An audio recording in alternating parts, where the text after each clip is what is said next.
Oke, Assalamualaikum warahmatullahi wabarakatuh.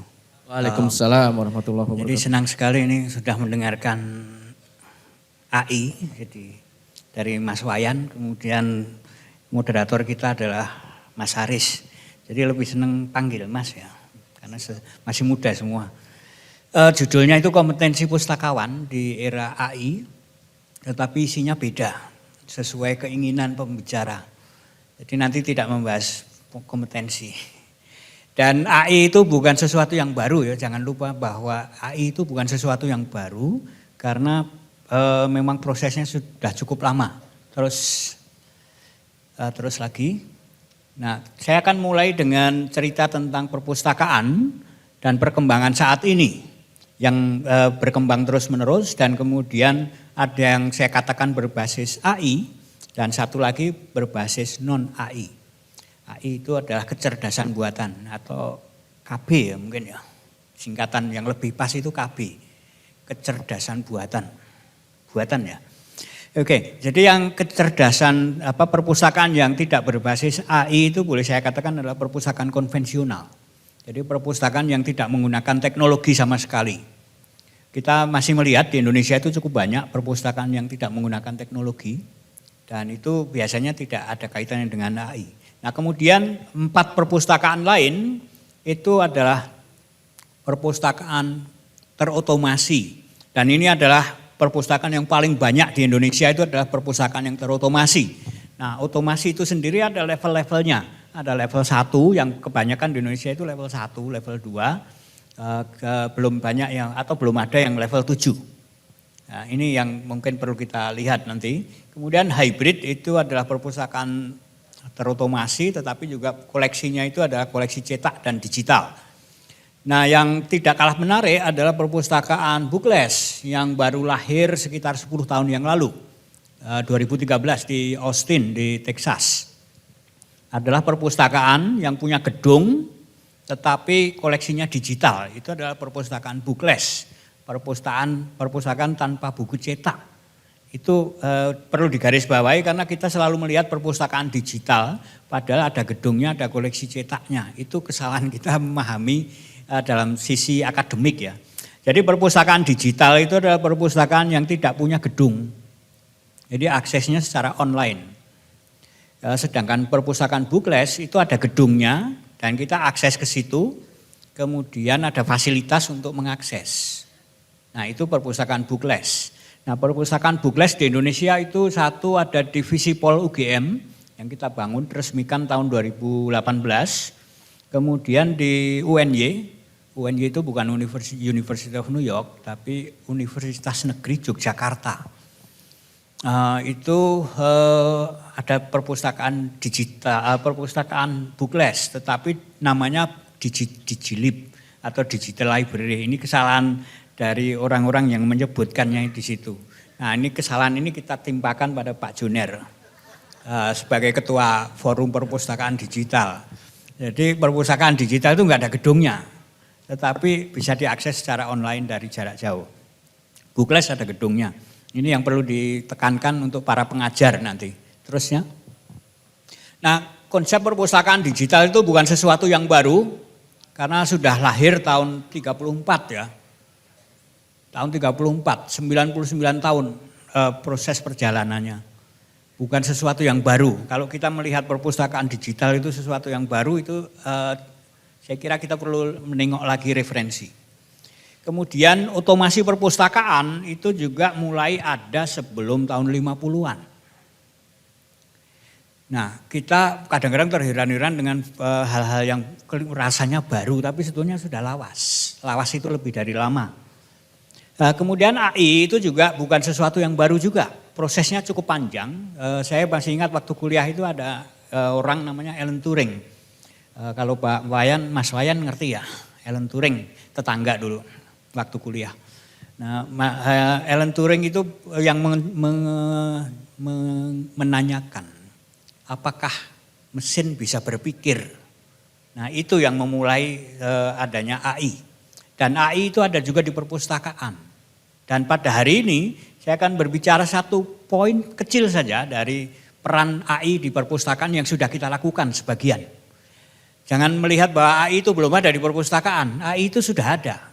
Dan cuman kita nggak tahu karena keterbatasan tadi. Jadi AI sudah ada. Terusnya. Nah ini adalah awal dari perpustakaan digital. Jadi perpustakaan digital itu mulainya tahun 34. Jadi waktu itu berpikir tentang meja yang nggak ada bukunya. Tetapi bisa dibaca lewat layar. Jadi itu tahun 34 itu sudah tertulis seperti itu. Sudah ada konsepnya. Dan kemudian dikembangkan. Perpustakaan digital itu mulainya tahun 34. Bukan tahun 90 atau tahun 2000. Itu yang perlu digarisbawahi juga. Jadi nanti diingat-ingat ini tahun 34, kemudian tahun 47 itu Van Farbus yang kemudian menggambarkan ini. Kemudian menggambarkan itu dan kemudian yang lain itu berkembang terus. Nah satu lagi yang berikutnya itu adalah, jadi kalau ini pakai AI juga, jadi kalau mengatakan lanjut itu baru sana ketik, diklik gitu. Itu AI, kecerdasan buatan. Jadi mereka itu kecerdasannya cuma buatan. Kalau kita cerdas betul. Lanjutnya, nah gitu. Nah, sebelum ini. Sudah itu. Nah, biar bingung lagi. Nah, jadi jadi kita lihat bagaimana yang kecerdasannya itu buatan ada di sana. Kalau kita itu cerdas betul. Nah ini setengah cerdas. Karena moderator. Yang cerdas itu kiri kanan. Tapi bos. Di Jakarta bos. Kalau di sini moderator. Jadi ini adalah perbedaan antara perpustakaan terotomasi dan perpustakaan digital. Dan jangan lupa juga kadang-kadang orang mengatakan katalog dan metadata itu sama. Bukan sama. Metadata itu lebih dari sekedar katalog. Katalog itu cikal bakalnya metadata.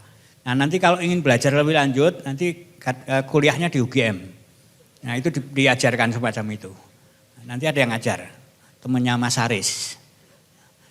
Nah jadi ini adalah gambaran-gambaran yang muncul bahwa perpustakaan digital dan otomasi itu beda. Terusnya, ini juga terus jadi AI itu perjalanan cukup panjang terusnya. Nah ini perjalanan AI tahun 50, jadi Mas Wayan itu mempelajari dari sisi ke komputer, kalau saya mempelajari dari sisi sosial. Jadi Alan Turing itu juga yang saya ikut pelajari, sampai akhirnya Alan Turing bunuh diri itu juga saya pelajari. Kalau di tempatnya Mas Wayan enggak, bunuh diri apa enggak itu terserah. Kalau di tempat saya kita pelajari.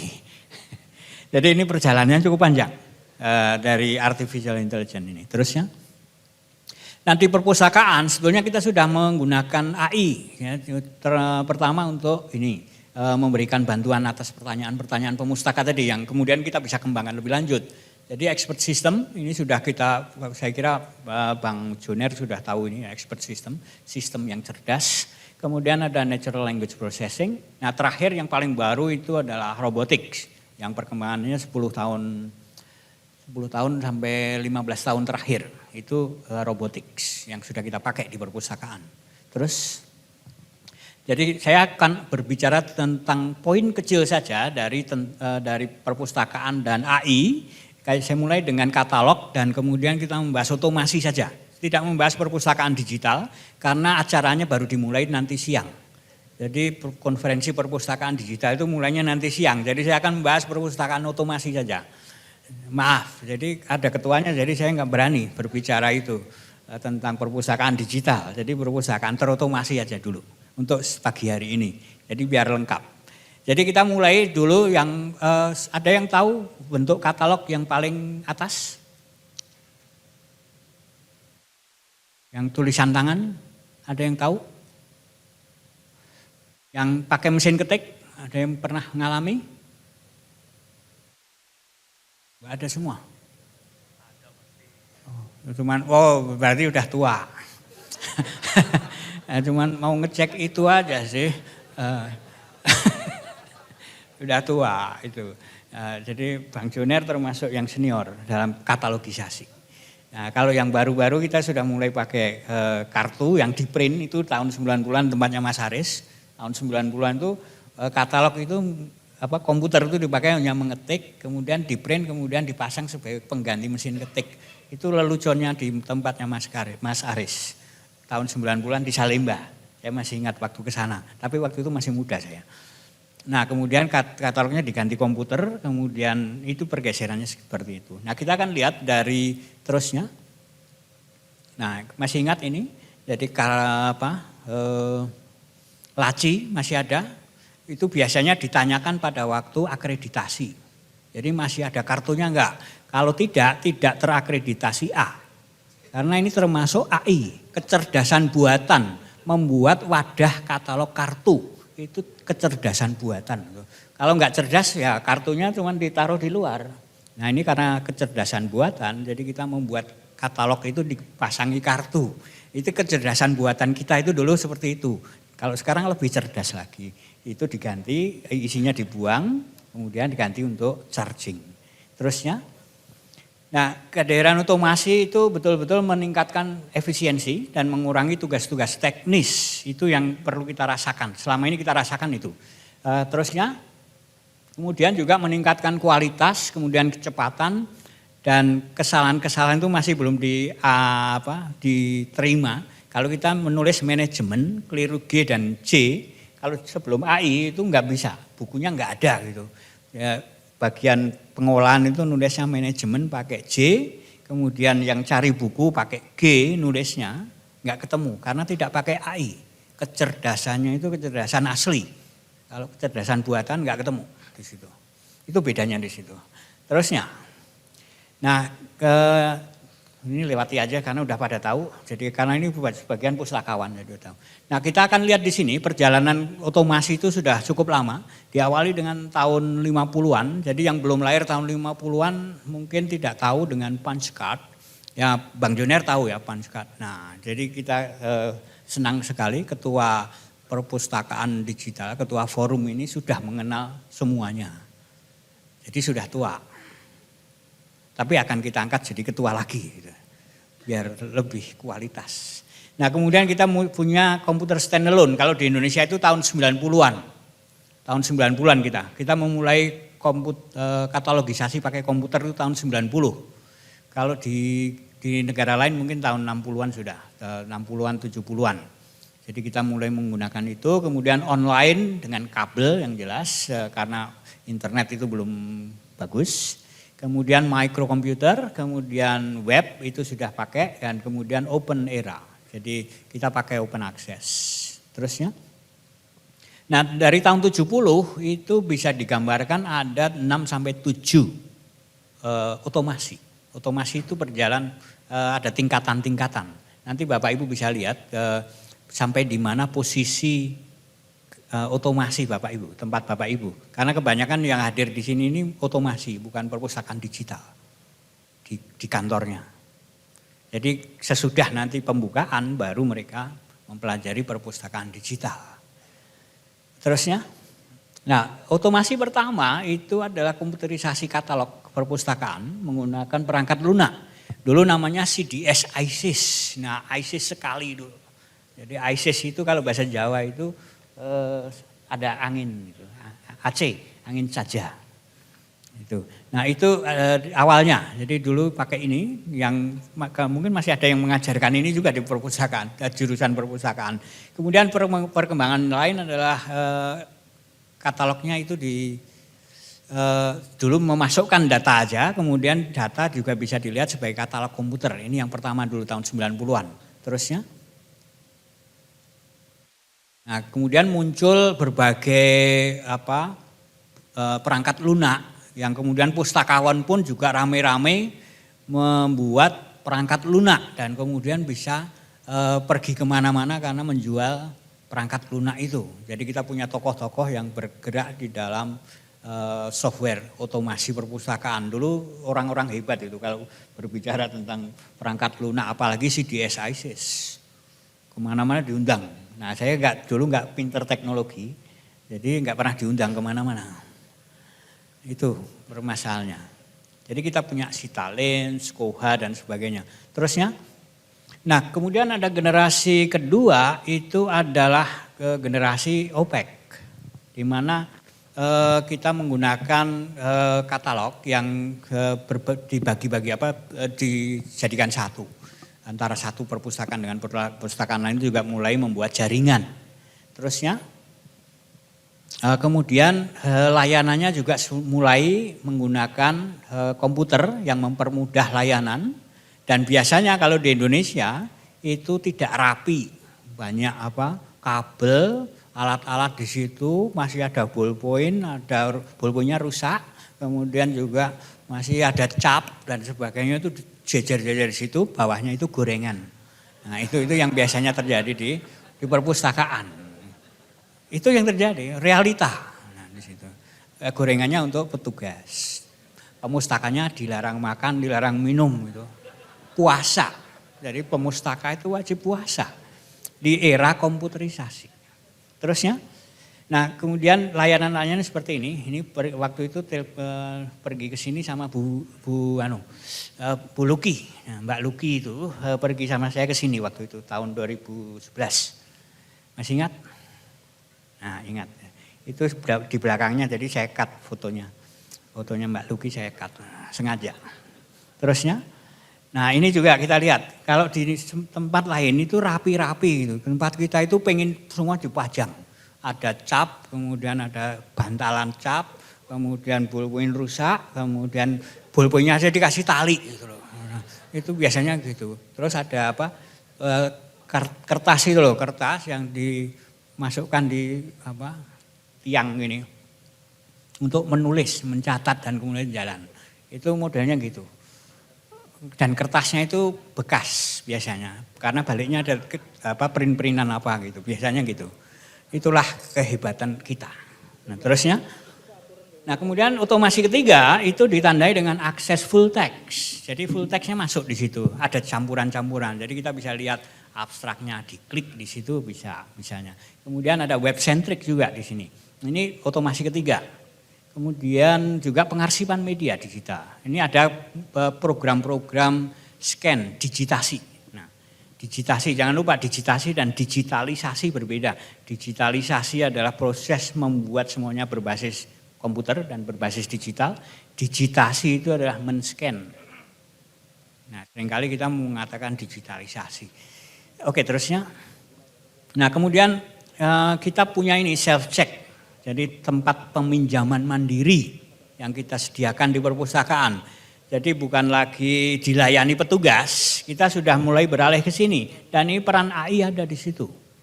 Jadi kita tidak sengaja, tidak secara jelas kita sudah pakai AI atau tidak. Karena yang disebut AI yang biasanya di perpustakaan itu cuma chat GPT. Itu dianggap AI. Nah kesalahan kita di situ.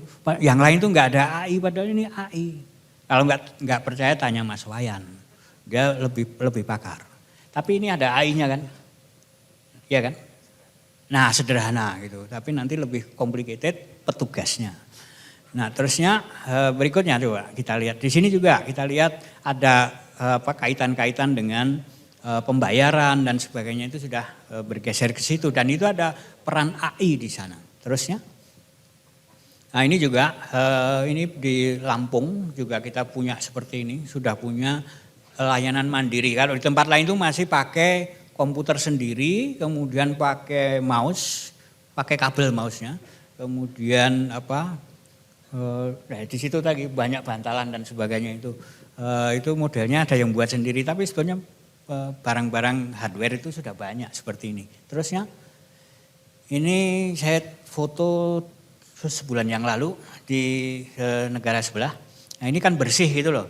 Jadi harapan saya ini dengan menampilkan gambar ini nanti pulang dari konferensi itu mereka membersihkan tempat layanan itu. Jangan sampai ada gorengan lagi. Itu harapannya begitu. Jadi layanan-layanan ini jadi seperti ini. Jangan sampai kotor. Ini yang terjadi di perpustakaan itu. Tidak meniru perbankan dan sebagainya. Terusnya. Nah ini juga di Tamkang misalnya itu juga layanannya seperti ini. Nah kemudian dilanjutkan dengan gambar selanjutnya. Nah itu, jadi ada smart shelf. Jadi itu adalah rak yang cerdas. Jadi kita cari di katalog, kemudian raknya ada warna, ada lampunya nyala gitu. Itu menunjukkan bukunya ada di situ misalnya. Itu sudah generasi yang berikutnya dari otomasi perpustakaan. Jadi otomasi perpustakaan itu bukan sekedar kita masukkan data kemudian orang akses di situ aja, tapi ada tingkatan-tingkatan. Terusnya ini juga minjam buku tinggal nge-tap gitu kan sudah lebih nyaman gitu loh. Ini di perpustakaan kecil di Taiwan. Terusnya, nah ini juga kita pakai model-model ini. Jadi kita mau cari buku, petanya pakai HP. Jadi HP-nya kita pakai untuk mencari bukunya ada di mana juga bisa. Jadi kita jalan ke kiri berapa langkah, ke kanan berapa langkah, sampailah ke buku itu. Ini juga bisa dimanfaatkan dan ini sudah ada di banyak tempat, banyak yang membuat juga. Ini yang buat teman saya dari City University of Hong Kong, dibuatkan itu. Dia membuat ini, jadi waktu cari buku kemudian dia akan lihat di HP, kemudian jalannya kemana, sampailah ke rak yang kita tuju. Itu ada AI-nya juga ya. Nah ada. Nah, ini sudah tingkatan tinggi kalau sudah adanya agak percaya diri. Kalau tadi kan menyebutnya AI sederhana. Sekarang sudah agak tinggi. Nah, agak tinggi. Nah, oke. Agak ya. Oke, terusnya. Nah, kita lihat juga di sini generasi keempat dari otomasi itu meningkatkan fasilitas layanan berbasis AI yang dikenal sebagai Network Information Revolution dan di situ konten digital dan bisa diakses. Kemudian juga dari manapun, jadi online juga. Ini ada peran-peran dari AI juga di situ. Kemudian ada book return, book drop. Kalau di sini book drop itu betul-betul drop, jadi jatuh ke bawah dan bukunya rusak habis itu. Tapi biasanya kalau book drop itu ya masuk ke situ, kemudian jalan sendiri, ada peran AI di situ, bukunya kembali ke koleksi berapa di situ. Kalau di Library of Congress, kita cari buku itu ya klik bukunya datang. Kemudian kalau nggak jadi ya klik bukunya balik lagi ke rak. Nah di situ itu yang ke tingkatan tinggi lagi, otomasi tingkatan lebih tinggi. Terusnya, nah book return ini juga ada. Jadi kalau kita book drop itu karena bukunya jatuh dan pingsan, sedangkan book return itu bukunya kembali. Gitu. Bedanya di situ. Terusnya, nah ini teknologi juga yang berbasis AI, dia membaca buku ini, koleksi diklasifikasi berapa. Kemudian itu bawahnya itu adalah troli. Jadi bukunya itu akan turun ke situ memilih di klasifikasi berapa. Trolinya itu troli untuk masuk ke rak di klasifikasi ini. Jadi nanti sesudah acara ini Bapak Ibu silahkan beli. Kalau perlu tanya ke saya hanya 200% kelebihannya. Jadi bisa juga di situ. Nanti kita siapkan. Saya mau buka toko. Nah ini adalah book sorter, jadi buku ini akan datang kembali ke klasifikasi berapa melalui, ini yang paling sederhana pakai troli. Kalau yang lain biasanya langsung kembali ke rak. Terusnya, ini juga, terusnya, generasi kelima itu muncul apa yang disebut dengan next gen katalog. Jadi katalog generasi baru. Terusnya, kemudian ini tahun 2008 sebetulnya sudah ada yang disebut dengan web scale discovery. Jadi yang pertama buat itu adalah EBSCO yang kemudian diikuti oleh Summon, kemudian diikuti Primo dan lain-lain. Itu adalah menghubungkan antara koleksi yang kita langgan dan kita beli secara online dengan OPEC kita. Jadi pencariannya jadi satu. Waktu saya menyampaikan di kampus saya, katalognya jadikan satu dengan discovery gitu.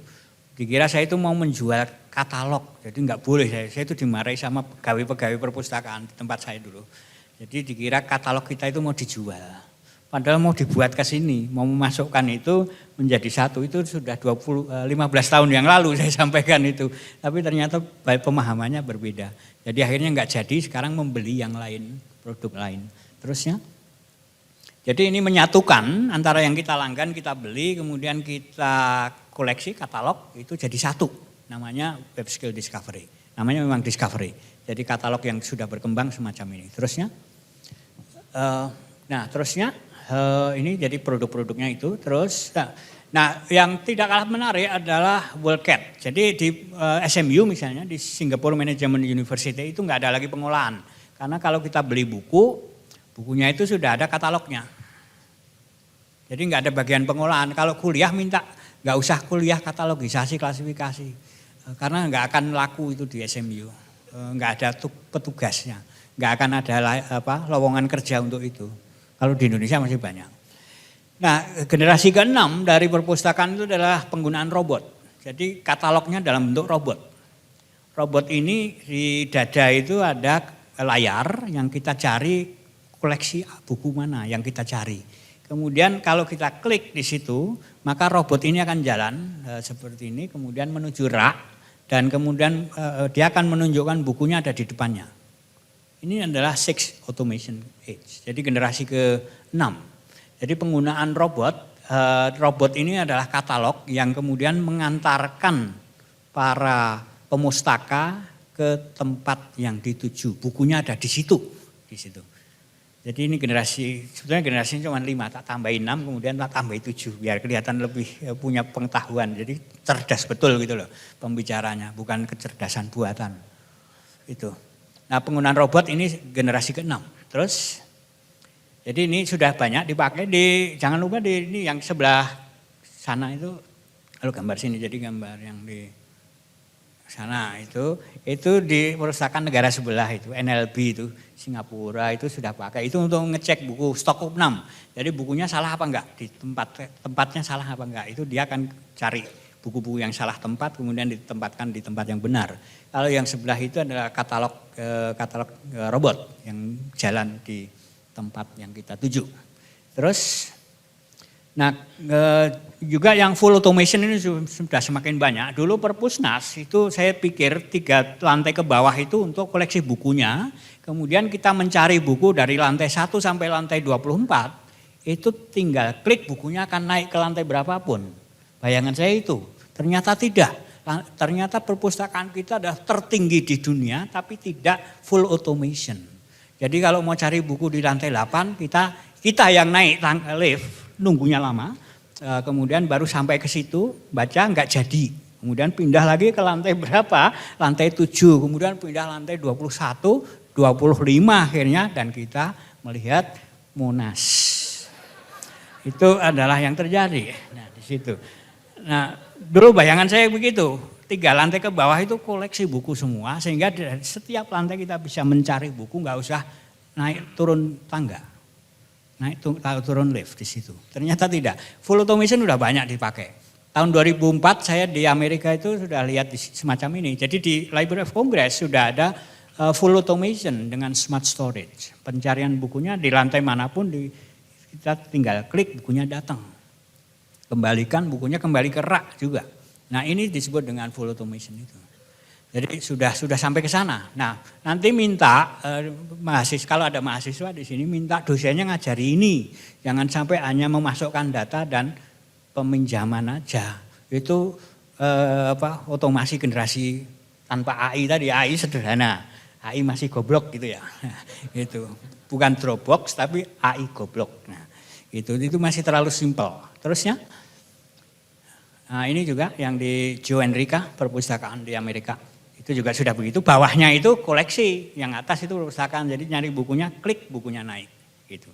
Terusnya, nah itu dalamnya kayak gitu, itu buku-buku semua yang dicari. Itu robot, jadi AI-nya di situ, berperan di situ. Terusnya, nah ke-7 ini yang menarik adalah penggunaan koneksitas dari otomasi. Terusnya, jadi kalau kita lihat buku, kemudian ada barcode misalnya, itu kita ada linknya di situ.